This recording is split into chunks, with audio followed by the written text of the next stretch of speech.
자, 이제 슬 시작을 해볼까요?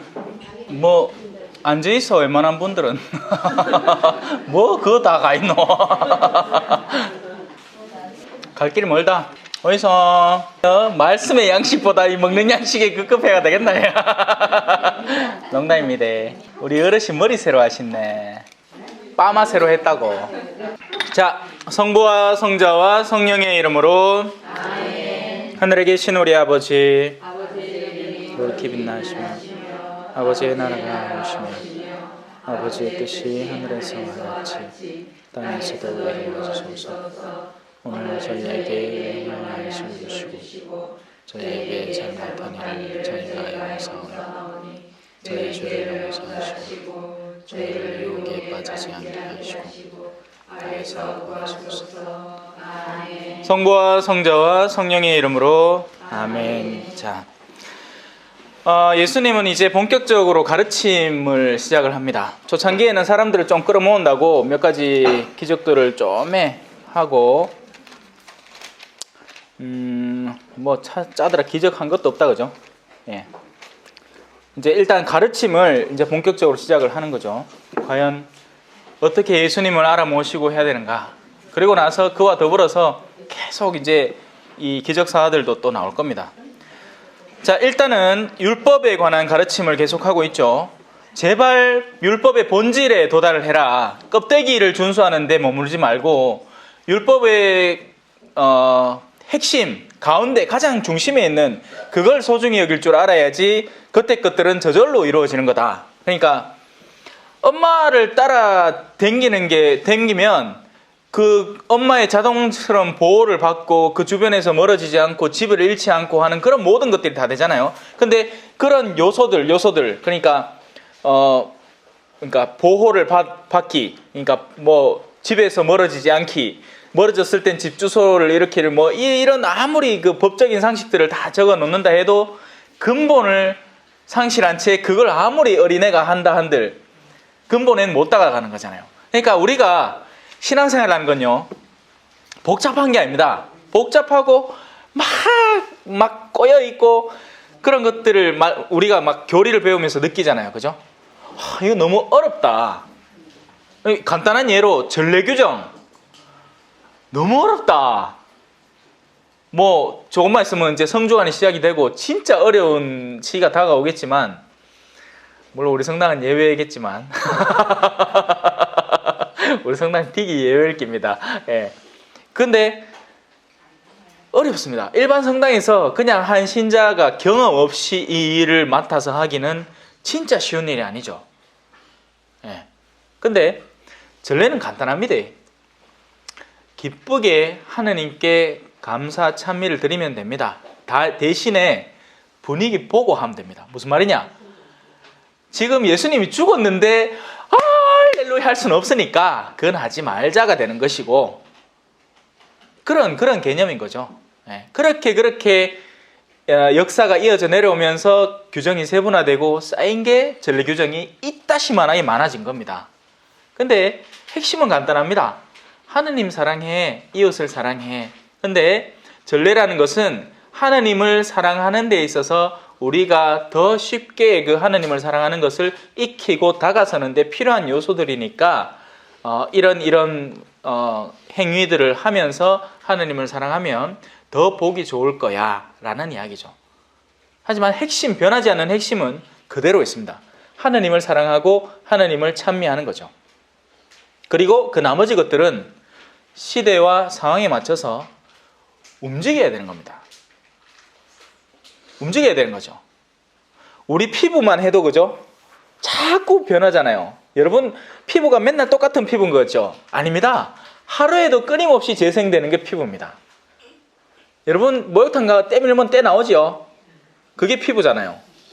그리고 그 밀려 나온 때만큼 밑에서는 또 만들어져서 올라 나오는 겁니다. 우리 손톱을 보면 잘 관찰할 수 있죠. 손톱은 좀 더 딱딱하니까 그게 좀 더 시간을 두고 나중에 손톱깎이로 깎아내야 되니까 그런 건데, 이 모든 신체 기관들이 그런 겁니다.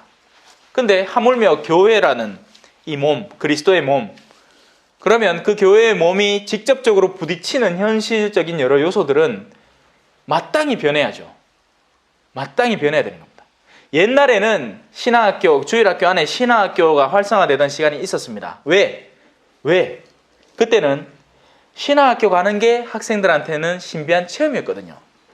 자기들끼리 모여가 텐트 치고 산 안에서 프로그램 짜가 그렇게 하는 게 너무나 신기하고 재밌는 행위였던 겁니다. 그런데 요즘엔 세상도 그걸 답습해버렸습니다. 같이 모여가 래프팅하고 같이 모여가 야유회하고 뭐 단체 트레이닝하고 이런 것들이 너무 활성화되어서 이제는 거기에서 우리가 신앙의 본질을 학생들에게 그 흥미롭게 전해주는 데 있어서 관점이 바뀌어야 되는 거죠.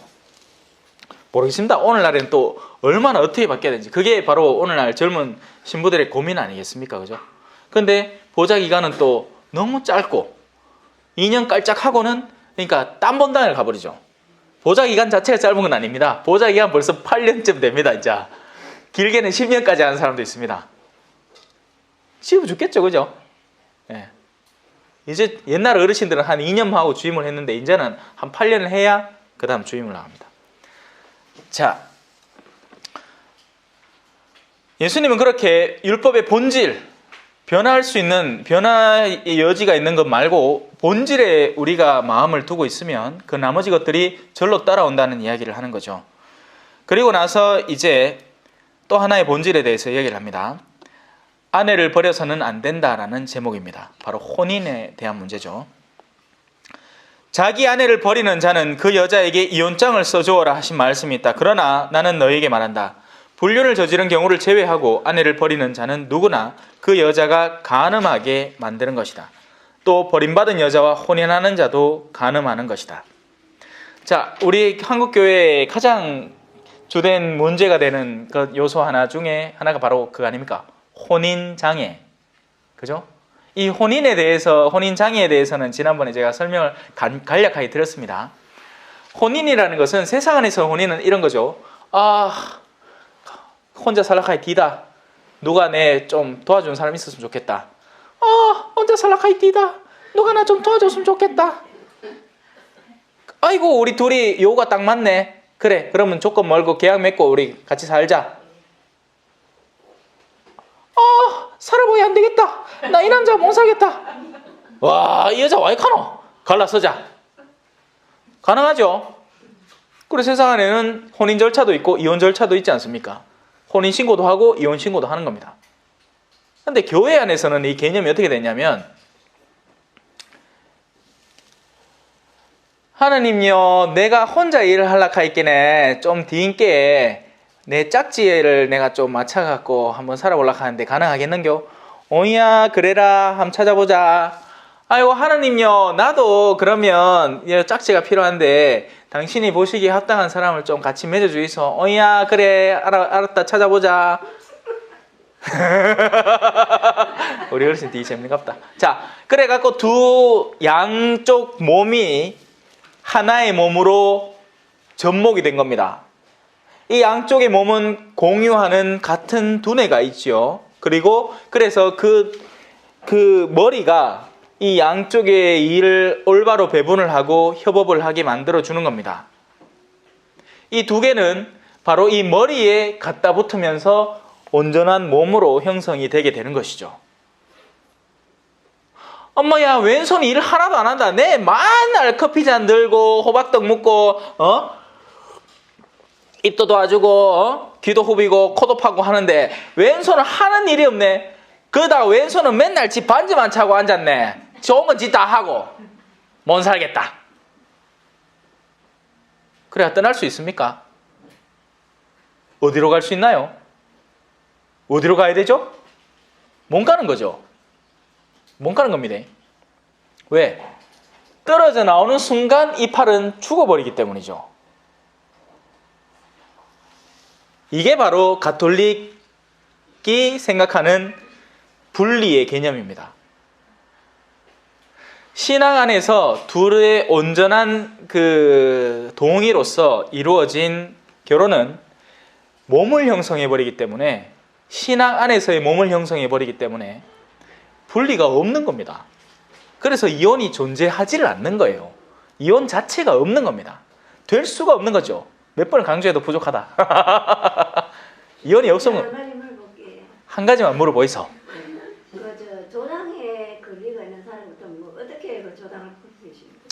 그래서 자, 조금만 더 설명드릴게요. 지난번에 이거 사실 다 설명드렸는데 왜냐하면 늘 문제가 되는 부분이고 하니까 다시 설명을 드릴게요. 자, 처음에 결합할 때 이 사람은 머리하고 결합할 생각이 없었어. 그리고 이 반쪽하고도 결합할 생각이 없었습니다. 근데 필요에 의해서, 자기 필요에 의해서, 그러니까 이거하고 내 몸이 결합을 한다. 이렇게 연상을 해봅시다. 야는 내 왼손이 필요해, 잠시 자기가 들어 높여지기 위해서는. 그래서 그 순간 여 얹혀져 있었던 거죠. 그래갖고 한동안을 같이 같은 집 안에서 같이 머물렀습니다. 이렇게. 그래서 나중에 알고 보니 야는 머리하고도 결합할 의지가 없었고 쉽게 떨어져 나오는 아무 연결 관계가 없는, 그러니까 진리를 추구하지도 않고 선한 의도도 없고 또 반대로 이 반대쪽과도 온전히 일치할 의도가 없었습니다. 그러니까 속이고 뭐 자기한테 어떤 큰 중대한 결함이 있는데 그걸 속이고 반대측하고 붙어 산 거죠. 그때는 교회가 분별을 해서 야는 원래부터 안 붙었다. 붙은 적이 없다. 왜냐하면 이 혼인은 속임, 어떤 뭐 그런 것들 여러 가지 장애, 혼인의 장애가 되는 요소들을 바탕으로 이루어졌기 때문이다. 그래서 그걸 그래 처음부터 안 붙었다라는 선언을 하는 것이 혼인 장애, 그러니까 혼인 뭐라 하는 거? 혼인 무효화 소송이라고 하는 겁니다. 그걸 교회 법원에서 이제 보고 이거는 원래부터 붙어 있던 게 아니구나 하고 선언해 주는 거죠. 붙었던 걸 뜯어내는 게 아니라. 자, 대충 이해가 되셨죠? 아내를 버려서는 안 됩니다. 아내를 버려서는 안 된 거죠. 그러니까 불륜을 저지른 경우를 제외하고 아내를 버리는 자는, 그러면 불륜을 저지르면 아내를 버려도 된다는 의미인가? 그게 아니고 불륜을 저질렀다는 것은 무엇을 의미합니까? 이쪽이 이미 자기를 죽여 나갔다는 것입니다. 맞죠? 근데 오늘날에는 불륜을 저질러도 잘 안 됩니다. 불륜을 저질러도 어떻게든지 다시 살게끔 도와주려고 최대한 노력을 해야 되죠. 어떤 관계든지요. 근데 정말 이렇게 내면이 완전히 틀려서 갈려서려는 경우가 대부분인가? 아니면 우리 인간적인 약함이 너무나 가중되어서, 그러니까 옛날에는 우리 어르신들 남편이 두드리 패도 좀 참는 게 아니지, 꾹 참고, 남편이 술을 먹고 밤 새벽 2시에 들어오는 거를 일주일에 5일 동안 했어도 꾹 참고 있었잖아요. 맞죠? 능력이 없는 게 아니고 인내심이 컸던 것이죠. 그렇습니다. 그 말도 맞죠. 여성으로서 할 수 있는 여지의 요소들이 거의 없었다고 해도 과언이 아닙니다. 하지만 오늘날에는 이제는 상황이 달라진 겁니다. 상황이 달라진 만큼 인내심도 점점 더 낮아져 버린 거죠. 그러니까 인간적인 됨됨이도 점점 더 옅어지기 시작한 겁니다. 이는 단순히 혼인 생활 안에서만 일어나는 문제는 아닙니다. 신학교와 수도원도 크게 다르지 않습니다. 옛날 같으면 참아 견뎠을 것들을 오늘날에는 그 젊은이들이 신학교를 들어오긴 하지만, 한때의 뜨거움으로 들어오긴 하지만 못 견뎌내는 거죠. 그러니까 인간적인 불편함을 못 견뎌내는 것이고, 그러니까 육체적인 불편함, 예를 들어 샤워 시설이 제대로 안 갖춰져 있다라든지 뭐 하여튼 그런 요소도. 근데 있잖아요. 신학교 최고입니다 지금. 시설이 얼마나 좋은지 막 말도 못 합니다. 근데 그것도 못 견딘다 하면 참 뭐 해야 될지 모르겠습니다. 진짜 답이 없네. 요새는 근데 그런 물리적인 불편함, 육체적인 불편함 때문에 신학교를 떠나는 경우는 거의 없을 것이고, 두 번째 단계입니다. 뭐냐? 정서적인 부족함. 그러니까 같이 살아야 되는데, 공동체 생활을 해야 되는데, 이 벌써 1학년 때부터 뚝뚝 떼어 놓습니다. 옛날에는 우리가 같이 살았거든요. 그래서 에피소드가 참 많습니다. 코를 진짜 심하게 고는 사람이 하나 있었는데, 그게 방 건너 저쪽에 있는데 우리 방까지 소리가 들린다든가, 또 같이 자니까 밤에 막 서로 자기 전에 막 장난을 치고 잔다든가 또 같이 얼굴을 부딪히고 이렇게 같이 생활하니까 싸우고 정들고 그러다 보면 내가 깎이는 거죠. 이 모난 모서리들이 부딪혀서 결국엔 동글동글하게 돼서 이제 신학교를 나오게 되는 겁니다. 물론 뭐 그렇다고 해서 그게 완전하게 되는 것도 아닐 뿐더러 또 신학생들은 또 왜 우리 한국교회에서는 더욱이나 심한 것 중에 하나가 그래서 그런 이 인격적인 수양이 부족이 이루어지는 것이고, 그리고 우리 한국교회 안에서는 우리 신학생들, 우리 어르신들이 너무나 사랑해 주잖아요. 그죠? 학사님이라는 호칭을 불러주면서, 그죠? 사랑은 필요하지만 지나친 애정 괜찮습니다. 어르신 너무 걱정하지 마십시오. 사랑은 좋습니다. 사랑은 좋은데 무조건 다 잘해주고 갖다 쏟아붓는 게 사랑은 아닙니다. 조심해야 됩니다. 그건 길을 잘못 들이는 겁니다. 그러니까 예를 들어서 신학생이 술을 너무나 좋아해요. 그러면 누군가는 충고를 해줘야 됩니다. 학사님이라 호칭을 하더라도, 학사님 술을 이렇게 지나치게 드시는 것은 장래에 여러 가지 좋지 못한 점을 야기시킬 수 있습니다. 근데 그 얘기를 누가 해주냐? 누가 해주고 싶겠습니까? 아무도 해주고 싶지 않겠죠. 해주면 혹시나 미움받을까? 나중에 거룩하신 분 되는데 그것도 하나의 욕심인 거죠. 인간관계에 대한 욕심 아니죠. 우리는 하느님을 사랑하기 때문에 그런 일들을 해야 되는 겁니다. 그러니까 그렇다고 해서 사사건건 간섭하라는 게 아닙니다. 그건 아니죠. 그건 남편한테도 하면 안 되는 일이고, 어떤 드러난 결함이 있는데, 악습이 있는데, 그걸 여러분들이 분명히 인지를 하면서도 그냥 쉬쉬한다거나 또 쉬쉬하지도 않는다. 왜 하는지 아십니까? 자기들끼리 바쁘다. 내가 했잖아. 어제 있잖아.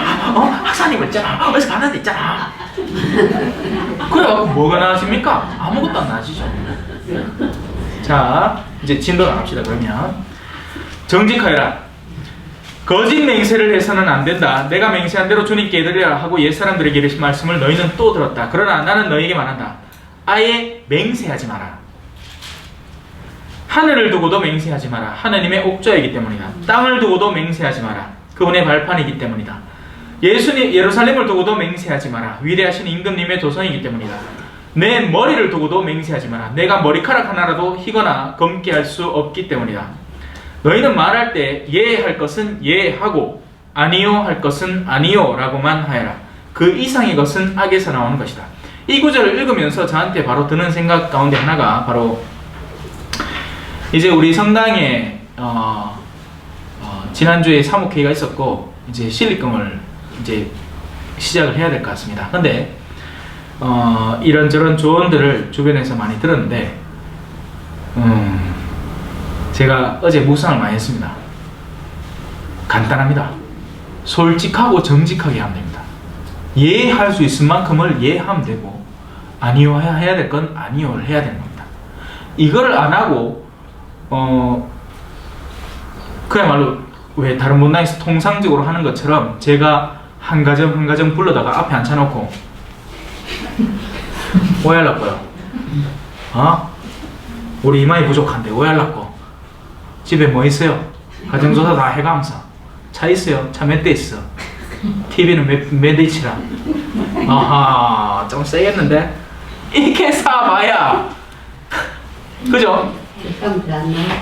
그렇지. 그러면 더 안 나오죠.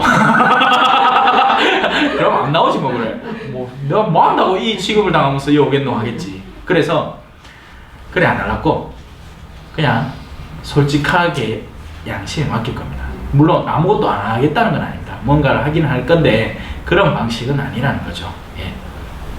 자, 그래서 여기서 말하는 것 솔직해라 정직해라 하는 것은 참으로 소중한 가치고 바로 예수님께서 우리에게 가르치는 가치입니다. 이 단순히 우리는 여기서 맹세라는 이 단어만 따와서 맹세를 하지 말라라는 이야기에 집중하기가 쉽습니다. 근데 여기서 말하는 본질은 네가 어쩔 수 있는 영역만 어째라 라는 이야기죠. 네가 결심해서 할 수 있는 영역만 해라 라는 것입니다. 그러니까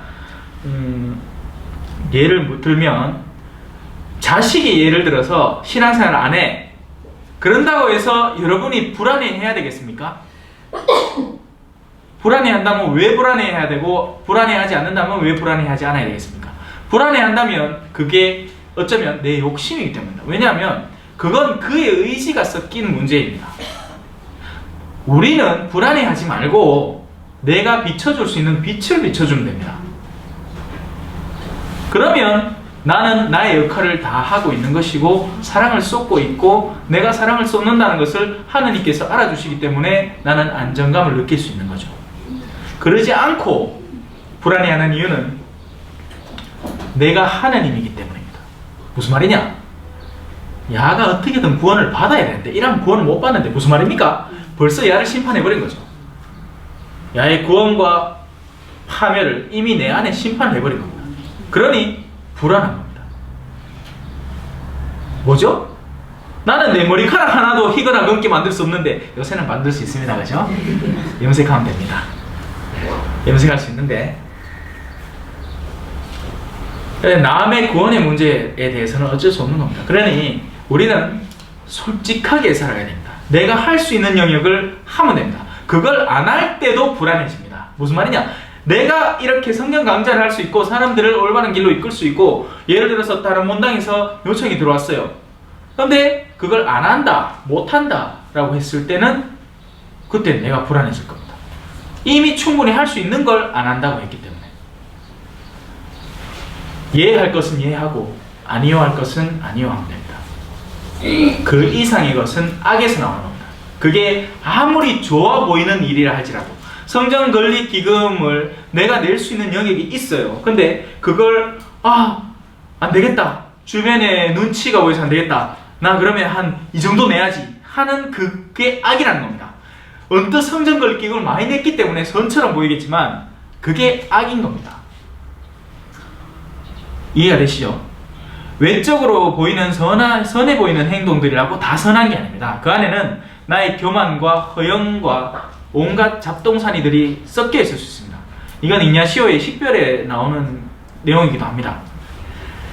우리는 위로를 받을 때가 있고 절망에 빠질 때가 있습니다. 주로 위로는 선한 영에서 오는 것이 맞지만 우리 자체가 그걸 올바로 받아들일 준비가 되어 있지 않기 때문에 예를 들어서 누군가가 타주는 따뜻한 커피가 있잖아요. 그죠? 그러면 그 자체로 나에게는 위로가 되지 않습니까? 그죠? 근데 이 그 자체를 즐기는 게 아니에요. 어머야, 헤즐넛이다. 좀 더 비싼 것 같다. 그래서 자기가 위로를 더 느끼는 겁니다. 무슨 말이냐? 그러면 다른 누군가가 다른 커피를 타줬어요. 그때도 내가 마땅히 이걸 누리는 만큼의 위로를 누려야 될 때 고맙습니다 하고 받았는데 내 음식가 이래. 내가 좋아하는 향이 아니야. 바로 그때 내 실체가 드러나는 거죠. 무슨 말인지 아시겠죠? 이거 참 미묘한 분별입니다. 이 분별은 아무나 쉽게 할 수 있는 게 아니라 익숙해져 있는 사람, 거기에 마음을 쓰는 사람, 그리고 그 섬세함을 좀 더 세밀하게 분별을 내는 사람이 진도를 나갈 수 있는 부분입니다. 우리는 이 근본 위로, 그죠? 그것들을 즐길 필요가 있습니다. 하나님께서 우리에게 주시는 위로. 그래서 여러분들의 삶이 평온함에 감사할 줄 알아야 됩니다. 왜 내 삶은 이렇게 재미가 없노라고 불평하지 말고. 왜냐하면 안 하다 보면 진짜 불편할 때가 다가왔을 때 여러분은 완전 절망에 빠져버릴 테니까요. 내가 지금 하는 말이 무슨 말인지 잘 모르겠네. 자, 떡 맛있다. 떡이 있어서 감사하네. 커피도 맛있다. 해저런 향이 나서 더 좋지만 커피로 감사하다. 자, 뭐야, 떡은 씻기가 너무 힘드네.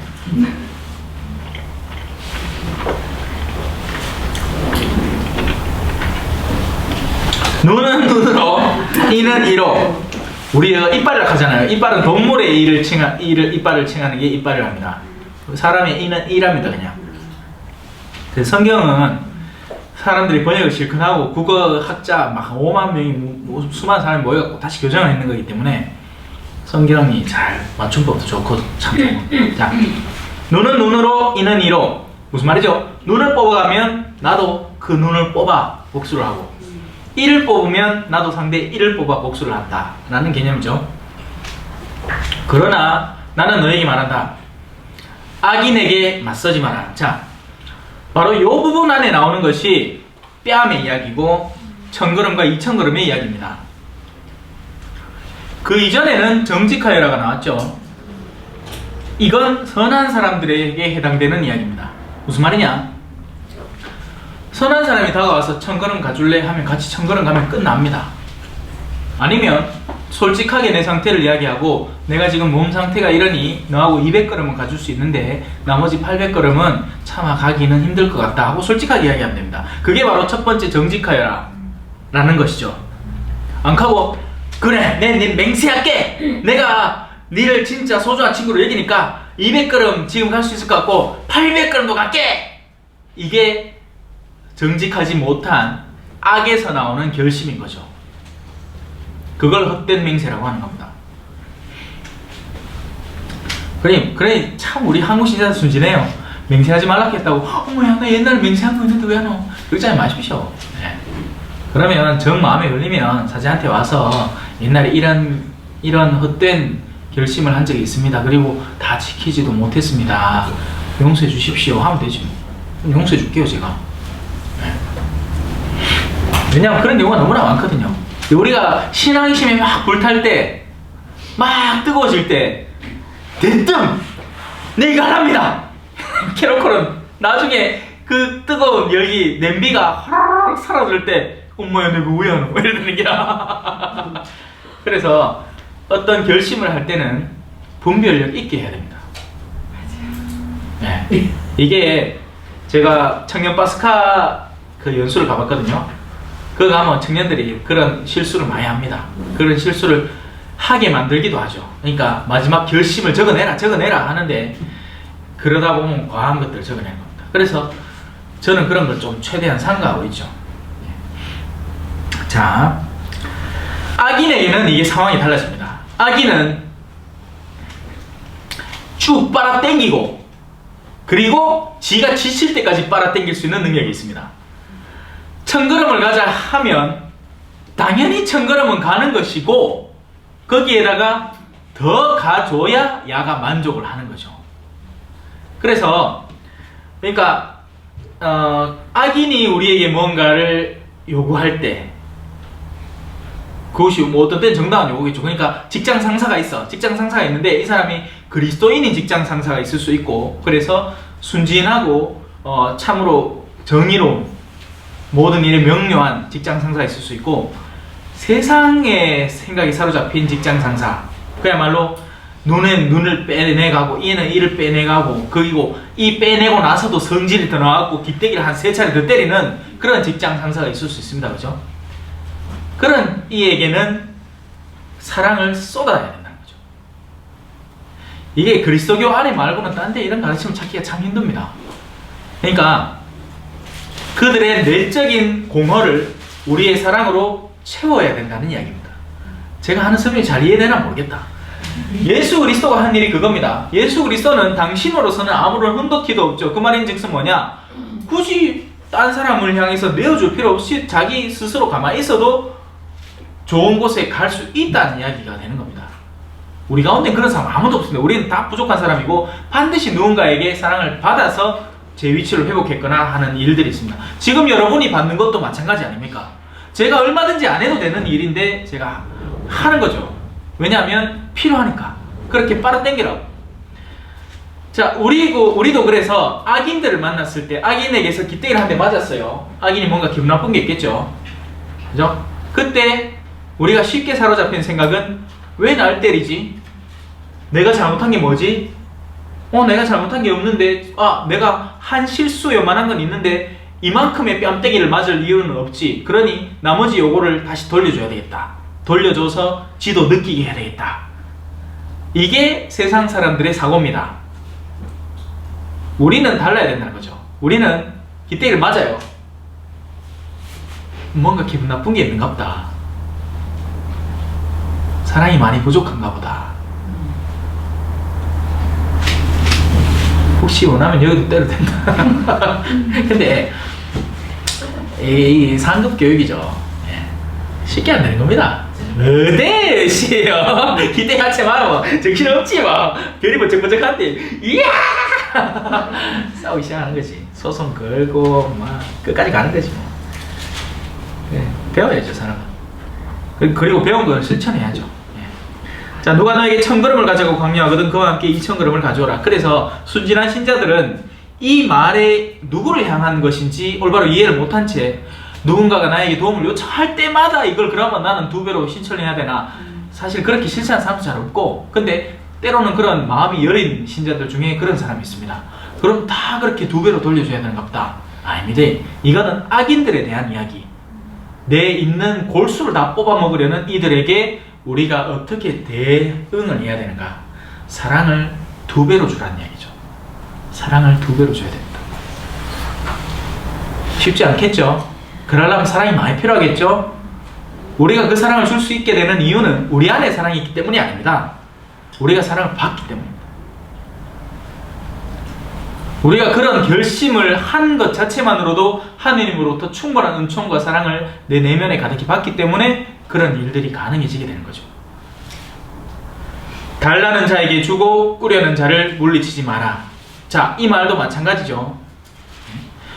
이게 정직하여라라는 개념 안에서 이루어지는 달라는 이와 꾸려는 이라면 달라는 이에게 줄 수 있는 만큼 주면 됩니다. 그게 간단한 이야기죠. 근데 악인들이 달라고 하고 꾸려고 할 때는 뽑아 먹으려고 달라고 하고 꾸려고 하는 것이기 때문에 그들에게 맞서지 말라는 이야기입니다. 결론이 제목이 나오죠. 제목이 아니고 중간에 나오죠. 악인에게 여러분들이 정당함으로 맞서봐야 안 된다는 겁니다. 그들의 영리함은 우리의 오류를 발견해낼 것이고 그 점으로 파고들어서 결국 우리를 파괴시켜버릴 것입니다. 여러분은 세상의 정당함을 추구한다는 이유로 그들에게 정당함으로 맞서려고 노력을 하겠지만 그들은 이미 정당함을 벗어나 있는 이들이기 때문에 정당함을 파괴시키고 뚫고 들어오는 이들이기 때문에 여러분은 1차 방어선을 뚫리고 또 2차 방어선을 정당함을 펼치고 3차 방어선을 정당함을 펼치겠지만 결국에 망가지는 건 여러분들이라는 거죠. 그들은 이미 망가져 있고 이해가 잘 이 말 자체도 반복해서 할 필요가 없겠다. 자, 넘어가겠습니다. 자, 이제 한 걸음 더 나갑니다. 악인에게 맞서지 말라 했죠. 맞죠? 맞서면 안 됩니다. 여러분의 그러니까 악인이 독을 품고 쳐들어오는데 여러분도 거기에 상해서 독을 품고 나가면 악인은 찔리는 순간 2배, 3배, 4배로 다시 공격해 들어오기 때문에 맞서지 말라는 겁니다. 이걸 구체적인 현실 안에서는 잘 분별을 해서 해야 됩니다. 왜냐하면 사실 이만한 악인은 없는데 요즘 자꾸 늘어나요. 사랑하라. 네? 원수를 사랑하라. 자, 그게 그 다음 가르침 아닙니까? 자, 그 다음 가르침 넘어가겠습니다. 원수를 사랑하여라. 내 이웃을 사랑해야 한다. 그리고 내 원수는 미워해야 한다고 이러신 말씀을 너희는 들었다. 옛날 옛적 말씀인 거죠. 구약의 율법의 말씀입니다. 그러나 이제 사랑이신 분께서 새로운 법을 우리에게 주시는 겁니다. 나는 너희에게 말한다. 너희는 원수를 사랑하여라. 자, 바로 여기에서 수많은 그리스도인들이 걸려 넘어지는 겁니다. 그러니까 신앙생활은 좋죠. 신앙생활은 우리에게 여러 가지 좋은 것들을 보장해 주기도 하니까요. 그러니까 심심하던 집에 있는 것보다 여나와갖고 다른 이들하고 어울리는 게 재밌으니까 이런 여러 가지 것들, 좋은 것들을 보장해 주지만 핵심 가르침에 닿는 순간 이제 우리에게 본질적인 선택이 요구되는 겁니다. 따를래 안 따를래. 자, 착해져라라는 가르침은 세상도 가르칩니다. 그래서 세상 안에는 윤리 도덕이라는 가르침이 있죠. 왜 착해야 되는지 나름 자기들의 학식을 바탕으로 애써서 그 결론에 도달한 겁니다. 그러니까 간단한 얘기죠. 네가 찔림받기 싫으면 니도 찌르지 마 라는 얘기입니다. 그게 윤리의 바탕입니다. 네가 해코지 당하기 싫으면 남에게 해코지 하지 마. 근데 예수님은 그걸 뒤바꿔 버렸죠. 네가 사랑받고 싶으면 니도 사랑해줘. 네가 행여 이 원수라면, 그런데도 상대가 너에게 대해서 사랑을 쏟아주기를 기대하고 있다면 니도 그렇게 해라는 얘기죠. 그러니 이 세상 안에는 개인주의라는 건 존재할 수가 없습니다. 우리는 상호 연대를 맺고 있고 내가 하는 어떤 행위든지 남에게 영향을 미칩니다. 그게 좋은 영향력이든 나쁜 영향력이든. 그런데 적지 않은 신앙인들은 이 개인주의적인 신앙 안에 빠져 있어요. 지 혼자 신앙생활 잘하고 천국 가면 된다는 얘기죠. 그게 됐습니까? 하나님이 원하는 게 아닌데. 그거 안 됩니다, 여러분. 몇 번을 강조해도 이건 부족하지 않습니다. 그건 안 됩니다. 우리는 사랑을 실천해야 되고 보다 적극적이고 능동적으로 사랑을 해야 됩니다.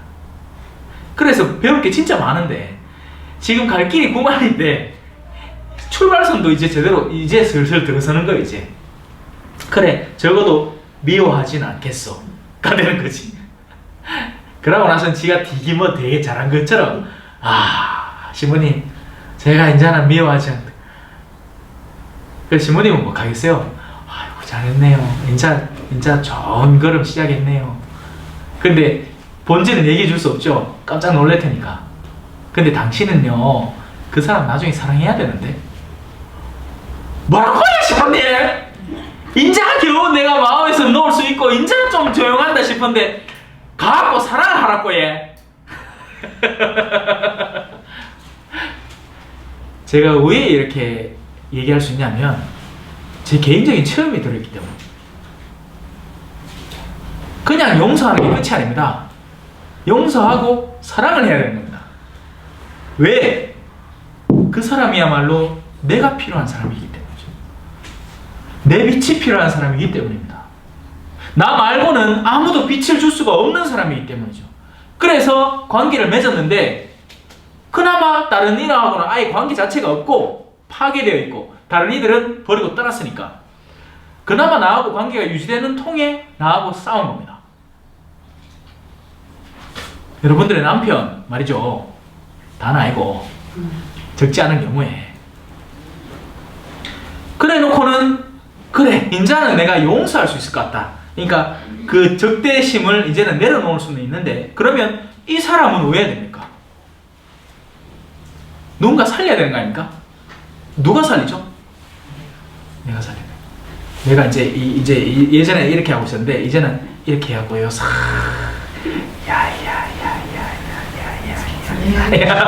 이래 하는 거지. 내가 하기 싫은데. 네? 내가 하기 싫은데 다른 사람이. 당연히 하기 싫지. 그러니까 내가 하기 싫은데 다른 사람 얼마나 더 하기 싫겠노. 아니 다른 사람은 아예 그 마음 자체를 못 먹는 겁니다. 왜냐하면 그들에게는 신앙이라고 부를 수 있는 게 없기 때문이죠. 그들에게는 윤리 도덕관은 있습니다. 그래서 윤리 도덕을 바탕으로 그를 심판해버렸고 끝장내버린 겁니다. 그들의 마음속에서. 근데 우리는 거기서 한 걸음 더 나가는 거죠. 뒤지요. 이 수업 듣는 것 자체가 뒤일걸.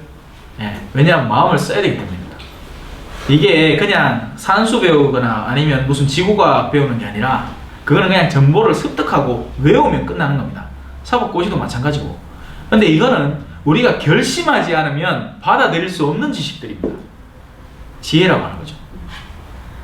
우리는 이걸 결심해야지 이걸 내 것으로 받아들일 수 있고 내게 되는 겁니다.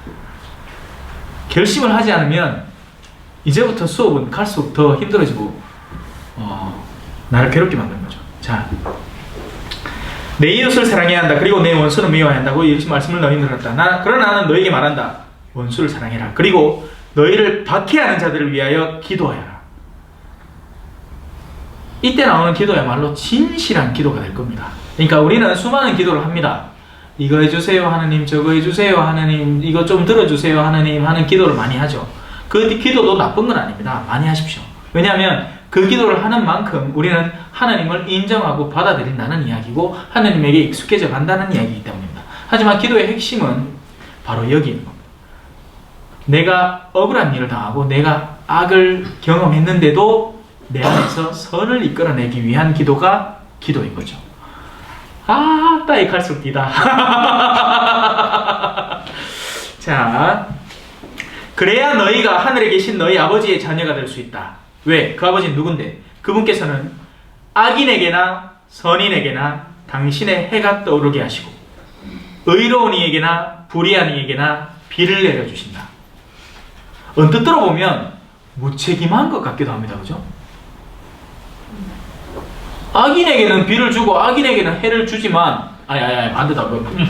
선인에게는 마땅히 그가 해를 누리고 비를 누릴 권리가 주어진다 하지만 악인에게는 멈춰야 되는 거 아이가? 라는 게 세상이 말하는 정의의 논리입니다. 악인은 죽여야지. 악인은 뼈를 얻어 씹어가고 죽여야지. 왜냐면 진짜 그러니까. 진짜 그럽니다. 지금 반응들이 그렇습니다. 악인으로 일단 규정이 되잖아요. 그러면 기회 자체가 없어집니다. 그 사람한테. 지금 우리가 그래서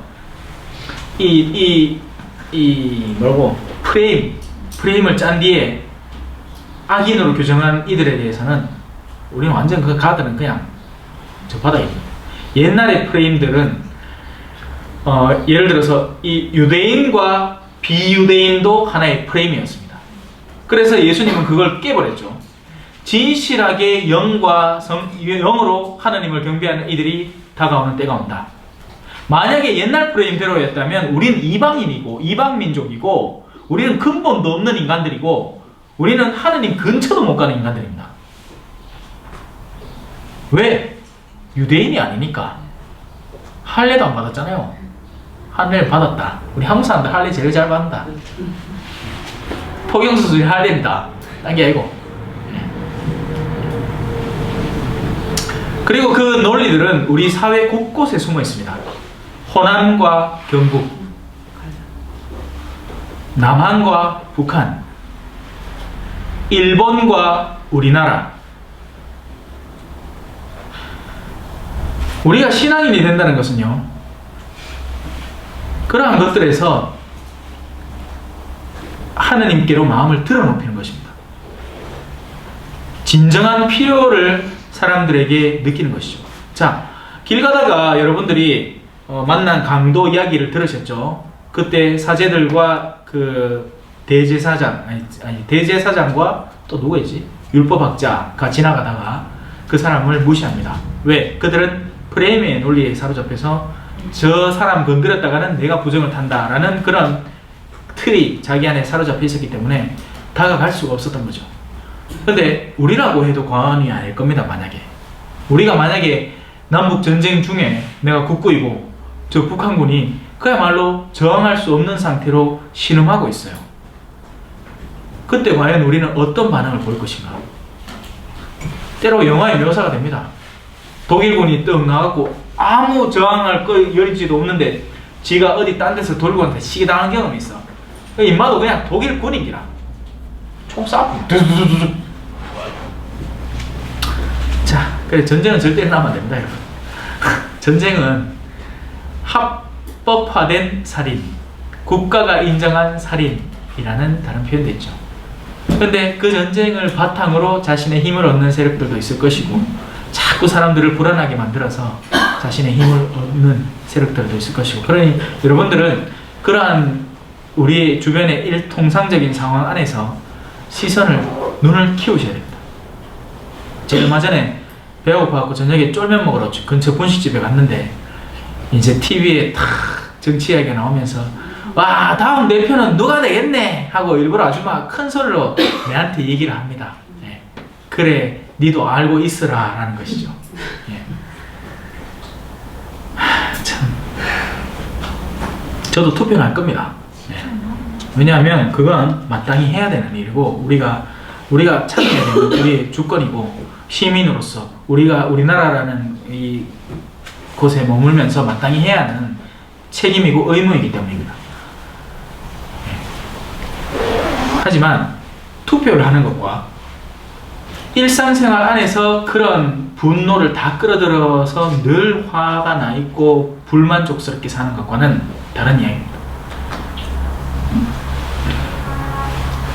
물론 그렇다고 해서 기대기 맞은 사람들을 불쌍히 여기지 말라는 얘기도 아니죠. 예를 들어서 지금 아직도 시신을 수습하지 못한 세월호의 수많은 부모, 엄마, 아빠들 있잖아요. 자기 남편 시신, 자식들 시신이 거기 있는 이들, 그 사람들과는 마음을 함께 해야 됩니다. 근데 그것이 곧 내가 늘 분노에 차 있으라는 이야기는 아닌 거죠.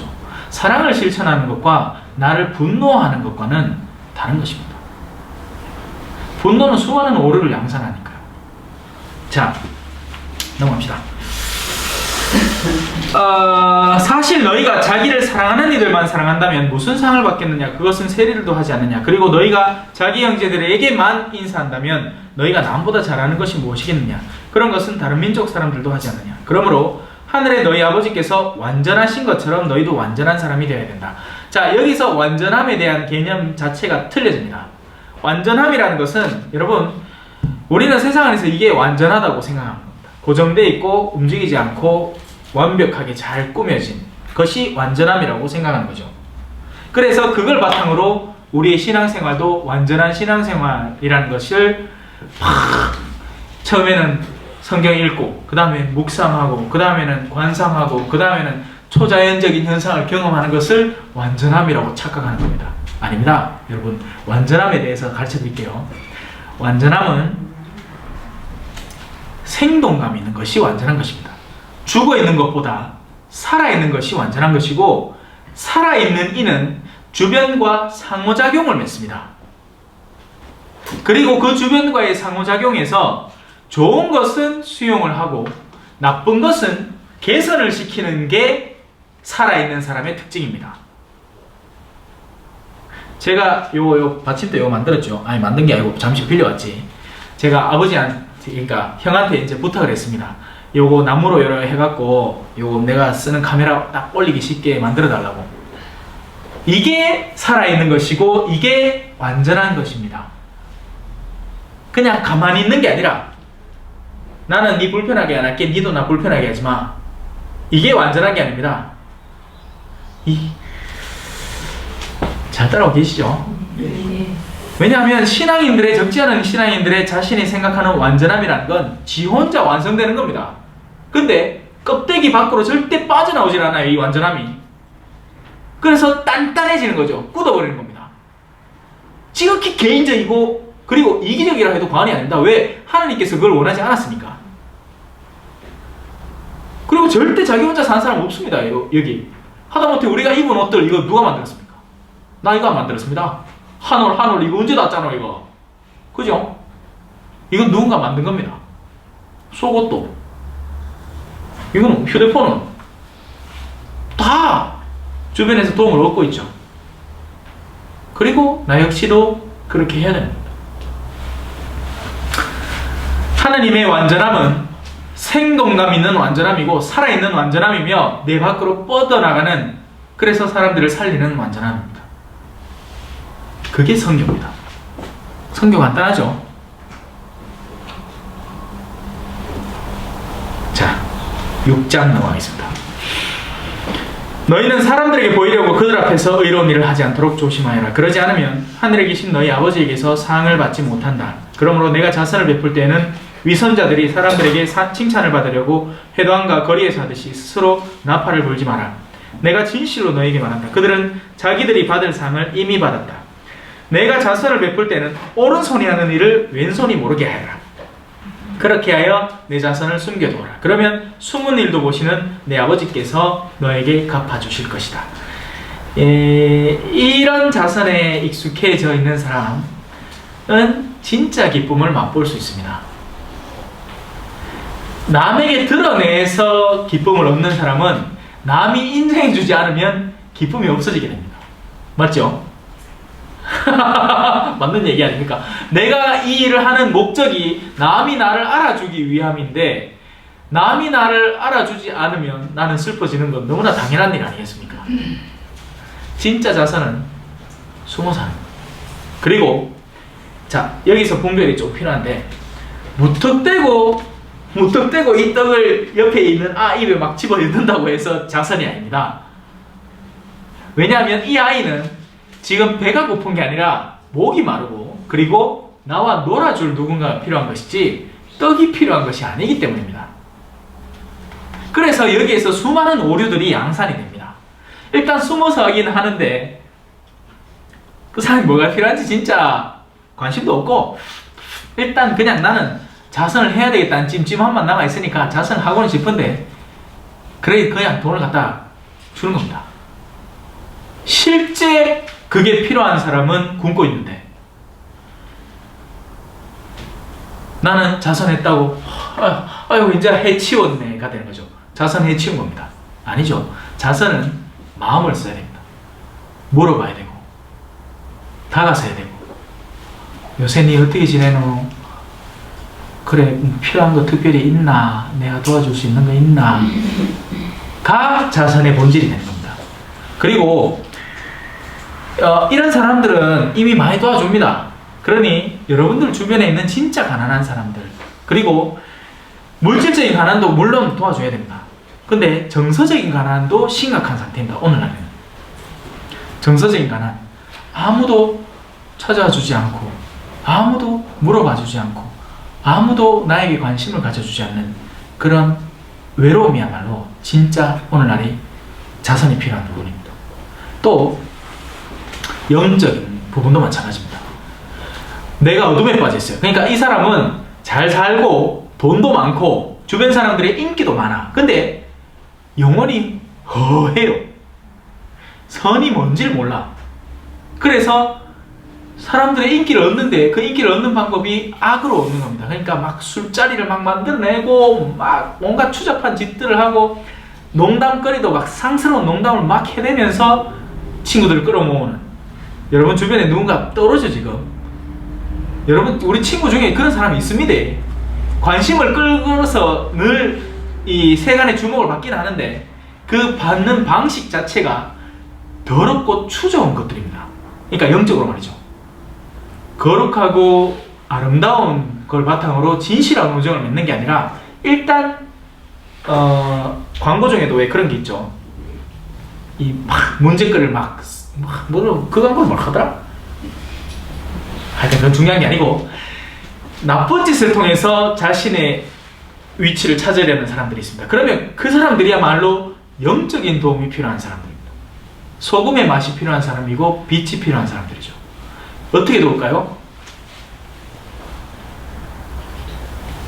기도로도. 그리고 그 기도야말로 진실한 기도가 될 것입니다. 하나님께서 사랑하시는 기도가 될 것이고요.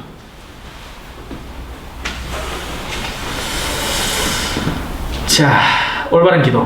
바로 또 기도 나오네. 마치 모든 게 다 연결되어 있는데. 맞습니다, 여러분. 한 기도 갈라져 있는 게 없어요.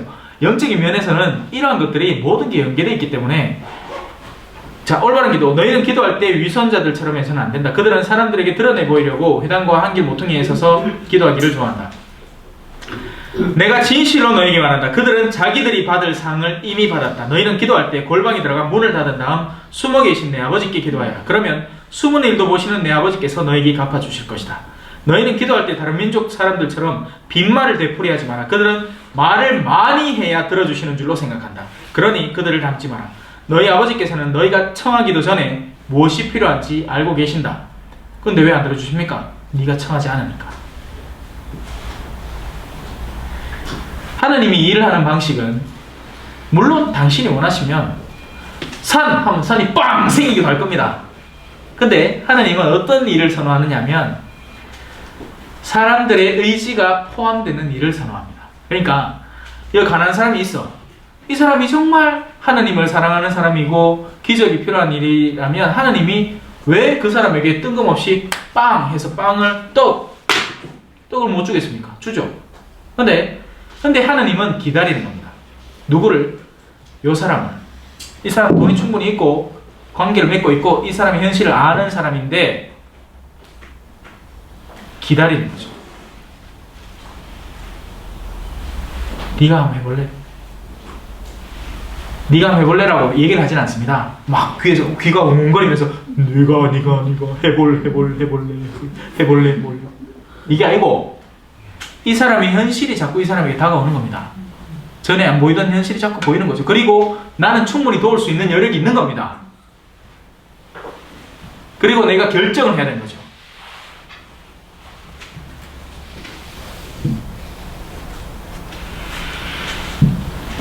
근데 그 일 안 합니다, 이 사람들. 그 일을 안 합니다. 왜? 왜 안 하겠까요?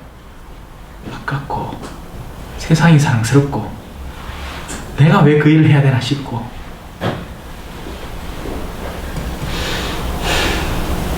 한숨 막 쉰다.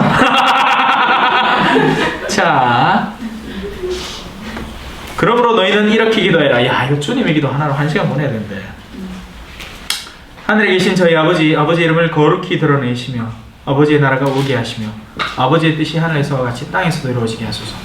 오늘 저희에게 일용할 양식을 주시고 저희에게 잘못한 일을 저희도 용서하였듯이 저희 잘못을 용서하시고 저희를 유혹에 빠지지 않게 하시고 저희를 악에서 구하소서. 이게 얼마나 핵심이겠습니까? 그러면 그죠? 지금까지 막 설명한 것들 여러 가지 것들이 있는데 그 가운데 기도에 대해서 너희는 이렇게 기도해라 하고 예수님이 말씀을 하셨으니 이 기도만 잘 배우고 이 기도만 진실로 제대로 바칠 수만 있어도 우리는 큰 어두움에서 우리를 많은 경우에 구해낼 거라고 생각합니다. 그리고 마지막에 한 번 더 반복을 하는 게 이제 용서에 대한 부분이죠. 너희가 다른 사람들의 허물을 용서하면 하늘의 너희 아버지께서도 너희를 용서하실 것이다. 그러나 너희가 다른 사람들을 용서하지 않으면 아버지께서도 너희 허물을 용서하지 않으실 것이다.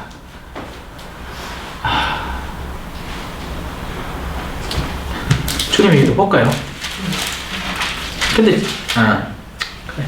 자, 일단 우리 아버지는 하늘, 그죠? 하늘에 대한 관념은 제가 숱한 강론과 숱한 반복으로 여러분에게 콱 박아놨습니다. 그죠? 공간적으로 하늘이 아니라 바로 하느님 가까이 머무는 곳이 하늘입니다. 그래서 바로 그 하늘에 계신 거죠. 아버지는 하늘에 계신 겁니다. 아버지가 안 계신 곳 어딘가요? 한번 찾아보십시오. 없습니다. 그죠? 아버지는 모든 곳에 계십니다. 하지만 하늘에 계시죠. 그래서 우리는 그 하늘로 들어가야 되는 겁니다.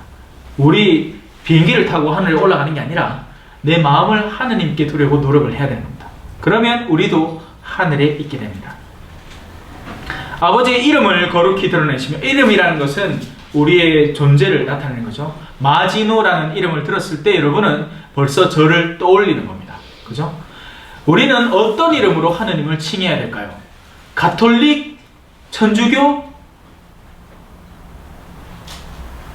고해성사, 자, 여러 가지 하느님을 떠올리게, 그러니까 어떤 단어가 딱 떠올랐을 때 하느님을 떠오르는 단어가 있겠죠.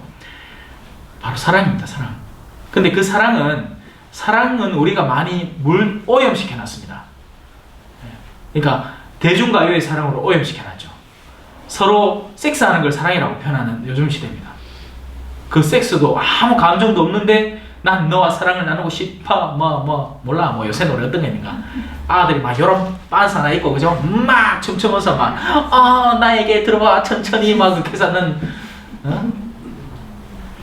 그 사랑이 아니라 이 사랑입니다. 이 사랑. 내어주는 사랑이고 원수를 사랑하는 사랑.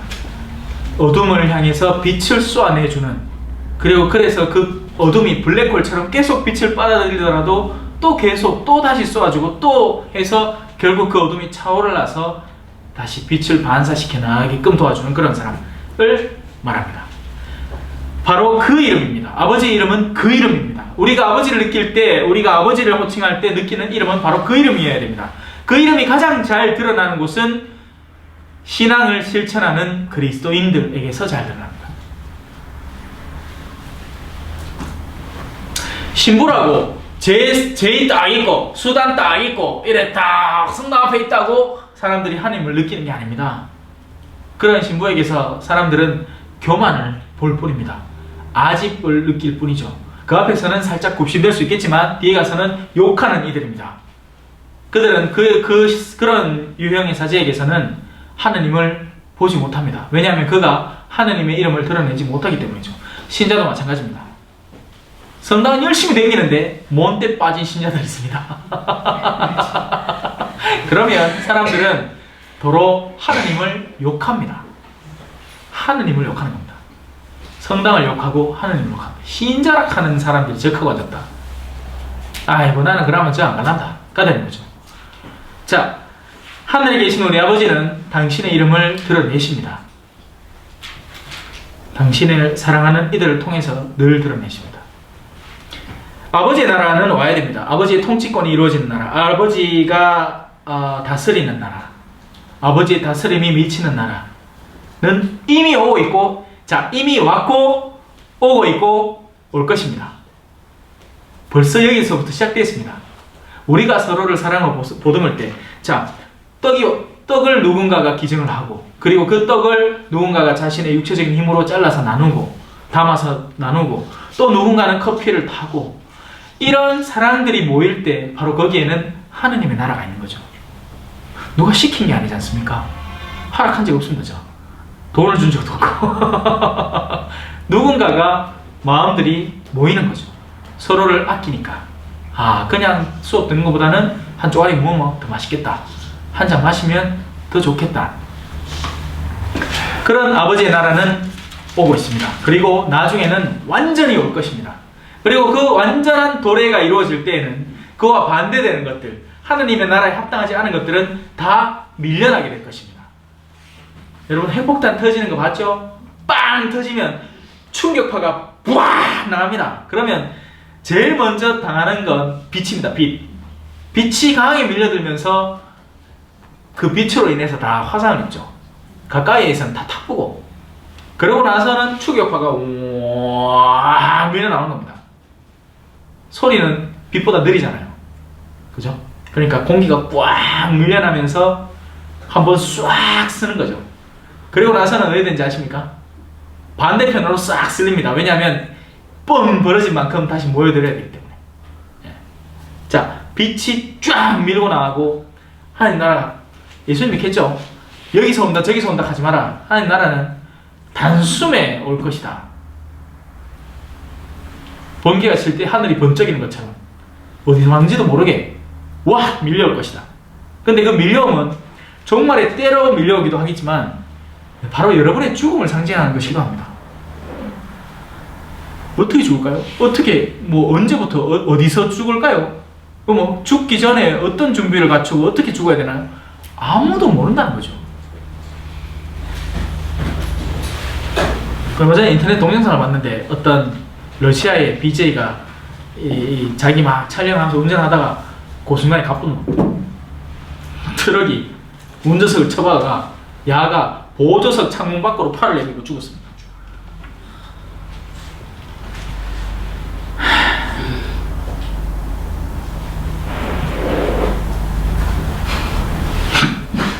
여기까지 하자. 예, 여기까지 하자. 여기까지 하면 되겠다, 그죠? 6장 10절까지 했습니다. 그 다음에는 10절 반 틈 했고, 그 다음에는 혹시 질문 있으시면 말씀해 주십시오.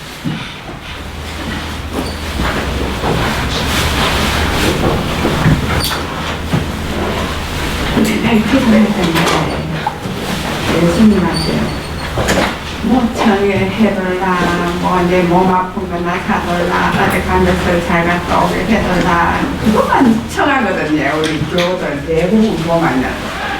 저도 역시 그렇고. 근데 그 청하고 나서는 가만한 데가 묵상을 하면은 네. 예수님 온 교우들도 다 청하는데 이 머리가 얼마나 복잡하고 그럴까.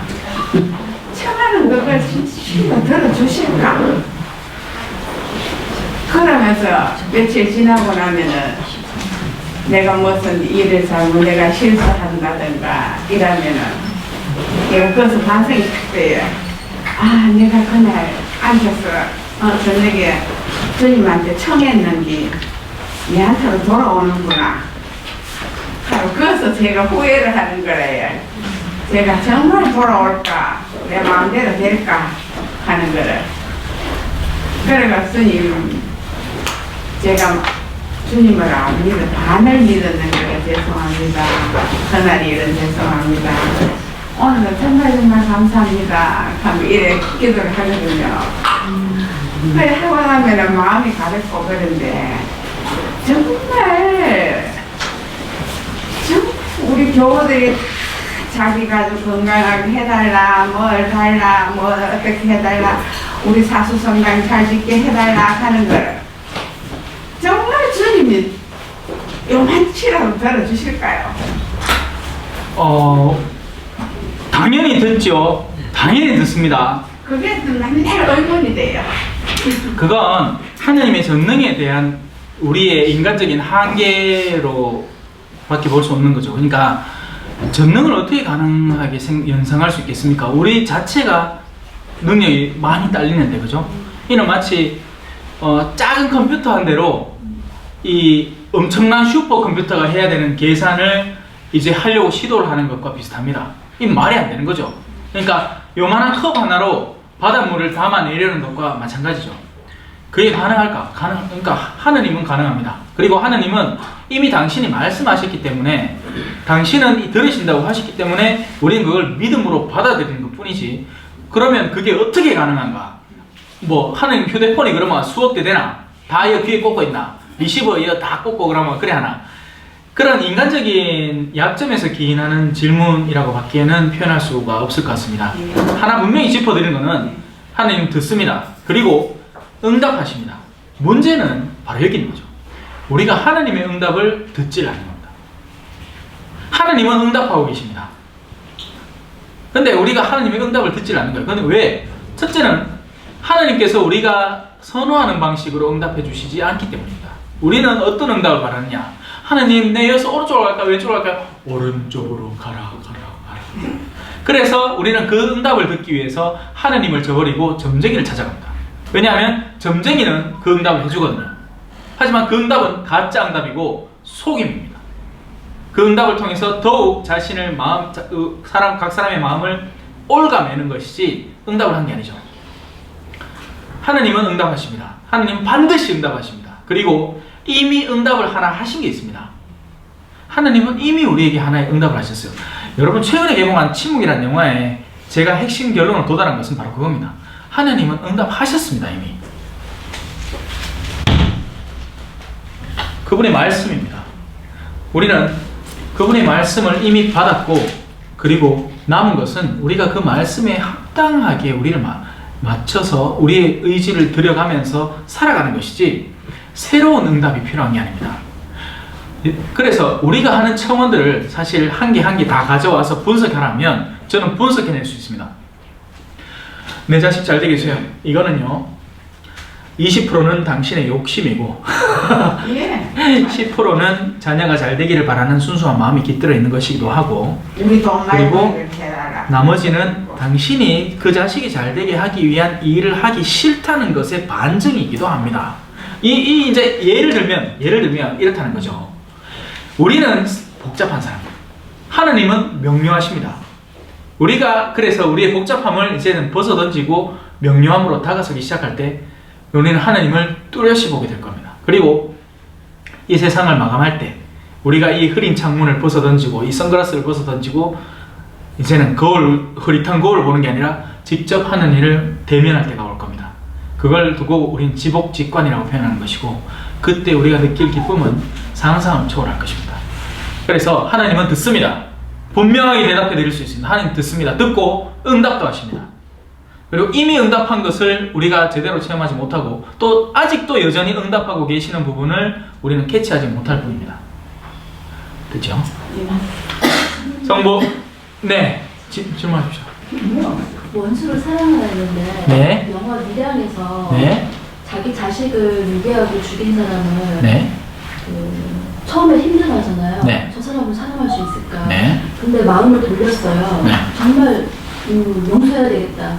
근데 그 사람을 이제 만나러 갔는데 그 사형수가 자기가 먼저 구원을 받았다는 거예요. 네. 용서를 하나님이 해주셨다. 그 영화는 저도 봤고 그래서 그에 대해서 응답을 드릴게요. 첫째, 전도연이 맡은 그 역할의 자매는 그러면 정말 순수한 마음이었는가? 아닙니다. 인간적인 여러 결함을 바탕으로 고난을 받아오고 있었고, 그리고 그 영화에서는 그 부분만 강조하죠. 그러니까 이제 용서하기로 마음먹었다, 그리고 찾아간다. 거기 안에서 표현되지 않는 현실 안에서의 온갖 복잡하고 실천적인 여러 수단들은 영화에서는 드러나지 않습니다. 영화는 간단하고 명료하게 핵심을 드러내려고, 그러니까 감독의 의도 아니면 혹은 원작자, 시나리오를 쓴 원작자의 의도를 드러내는 것 뿐이기 때문에 우리가 어떤 소설을 읽을 때 그 진짜 면모를 다 읽는 게 아닙니다. 그 내면의 그 변화의 흐름과 진짜 그러면 용서를 갖는가, 그리고 그 용서는 어디에서 기인한 것이며 그 정말 자기의 그냥 평온함을 그냥 얻기 위한 만족의 수단으로 그걸, 그러니까 내가 원하는 답을 들으러 간 것인지 아니면 정말 그 사람을 용서하러 간 것인지를 첫째로는 분별을 해야 되겠죠. 그러면 어느 정도는 분별이 됩니다. 둘째, 그 사람, 그 대답을 했던 사람, 제가 그 영화를 보면서 느낀 건데, 설령 용서를 받았더라도 그렇게 대답해서는 안 되는 겁니다. 지금 고통받고 있는 내가 죽인 아이의 어머니가 내 앞에 찾아왔는데 그딴 소리를 짓거리고 있으면 안 되는 거죠. 설령 용서를 받았다 하더라도요, 그 앞에서는 무조건 잘못했다고, 진짜 내가 잘못했다고 용서를 빌고 또 빌어야 되는 겁니다. 그래서 그 영화는 완전체가 아닙니다. 여러분, 다빈치 코드도 그렇고요, 미리암도 그렇고요, 우리는 그러한 영화들을 바탕으로 봐라, 교회가 있다고다, 교회 다니면 사람이 이래 이상하게 된다, 용서받았다고 살인자 어머니가 찾아왔고 용서해달라고 하는데 그건 인간적으로 봐도 이상한 일입니다. 그건 누구나 봐도 이상한 일이죠. 근데 사람들은 그런 매체를 바탕으로 일들을 단순화시키고 표현합니다. 하지만 실제로 우리 삶 안에서 일어나는 일을 두고 각자에게 저한테 찾아오면 저는 거기에 짚어줄 수 있습니다. 조심해야 되는 거죠. 일은 그렇게 단순하게 일어나지 않으니까요. 일은 복잡다단하게 일어납니다. 그래서 인간의 힘으로서는 예수님이 사랑, 이런 것만 하라고 하는데 그게 잘 안 돼요. 그게 잘 안 되죠. 안 되니까 해야지. 예. 잘 되면 우리가 말로 배우나? 저도 압니다. 저라고 싶나? 저도 신부님이 그 강의 들을 때마다 푹 빠져들거든요. 네. 그러면 저렇게 살면은 남이 나를 바보로 봐요. 맞아요. 예. 맞아요. 그게 맞아요. 그게 성경에 나와 있어요. 예. 하나님의 지혜는 세상 사람들에게는 어리석음이요, 유다인들에게는 수치입니다. 수치. 이거는 수치였습니다. 유다인들에게는. 우리나 이래 모시고 앉았지, 아직도 유다인들은 저 무식한 사람들, 저런 수치스러운 상을 저다 걸어놓고 유다인의 왕이라고 오게 되고 앉았다, 아직도 갈 겁니다. 그들에게는 수치고 이방인들에게는 이제 무지함이죠. 무지함. 아이고 저 사람도 몰라 저 하고 앉았다, 똑똑하게 살 줄 모르네. 그렇죠. 우린 세상적으로 똑똑하게 살 줄 모릅니다. 우린 손해보고 살고 우리는 상실하면서 살죠. 왜? 왜냐면 우린 진짜 지혜가 있으니까. 언젠간 상실될 거잖아요. 한번 쥐어본들 뭐합니까? 뺏길 낀데. 그러면 알아서 내려놓는 게 낫습니다. 맞죠? 그런데 그까지 가는 단계는 쉽지 않으니까 노력을 해야죠. 고마이시다. 성부와 성자와 성령의 이름으로 영광이 성부와 성자와 성령께 성같이 성부와 성자와 성령의 이름으로 수고하셨습니다. 감사합니다.